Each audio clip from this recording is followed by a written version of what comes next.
হিন্দি, তামিল, তেলেগু, মালায়ালামের পর এবার বাংলা ভাষাতেও মুক্তি পাবে পুষ্পা 2। জানা যাচ্ছে এই সিনেমায় থাকবে একটি বাংলা গান, যেটি লিখেছেন শ্রীজাত এবং কণ্ঠ দিয়েছেন তেমের বিশ্বাস। বুধবার পুষ্পা 2 এর সেই গান প্রকাশ্যে এলো। অন্যান্য ভাষার পাশাপাশি বাংলাতেও মুক্তি পেল পুষ্পা 2 ছবি পুষ্পা পুষ্পা গান। স্বাধীনতা দিবসে মুক্তি পেতে চলেছে আল্লু অর্জুন অভিনীত পুষ্পা দ্য রুল। যাদবপুরে রয়েছে রূপঙ্কর বাগচির গানের স্কুল। ইতিমধ্যেই নতুন বর্ষে ছাত্রছাত্রী ভর্তির জন্য সোশ্যাল মিডিয়ায় আবেদন করেছেন গায়ক। জানা যাচ্ছে 4 বছর বয়স থেকে 80 বছর পর্যন্ত ছাত্রছাত্রীরা তার স্কুলে ভর্তি হতে পারবেন। পাশাপাশি মাসিক মাইনে 2000 টাকা। মাসে 2টো করে ক্লাস নেবেন রূপঙ্কর। বাংলা চলচ্চিত্র ও সিরিয়ালের জগতের পরিচিত মুখ অভিনেত্রী উষসী রায়।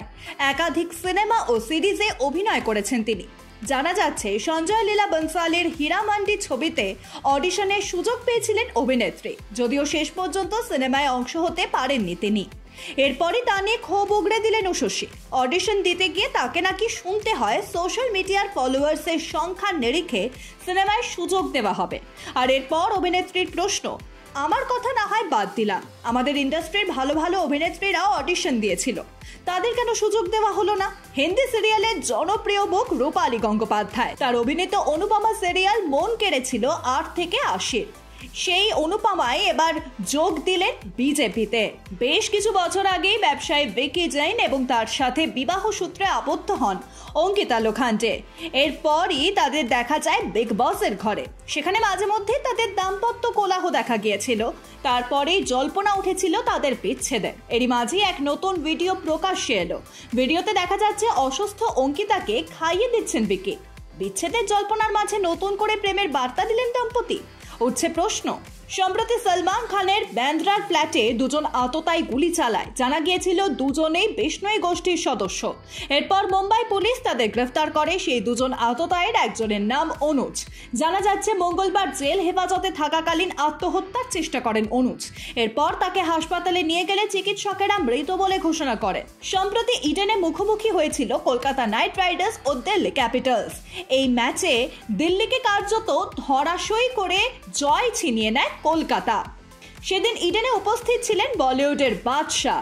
এদিন শাহরুখ খানকে একটি বেগুনি কালারের টি শার্টে দেখা যায়। আপাত দৃষ্টিতে সেদিকে খুব সাধারণ মনে হলেও তার দাম শুনলে মধ্যবিত্তের চোখ কপালে উঠবে। জানা যাচ্ছে শাহরুখের সেই টি শার্টের মূল্য 55,000 টাকা।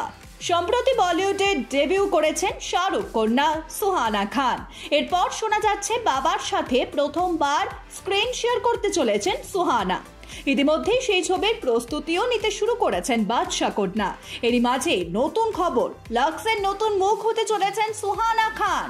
লাক্সের নতুন বিজ্ঞাপনে দেখা যাবে তাকে। ইতিমধ্যেই শুটিংও শুরু করে দিয়েছেন সুহানা।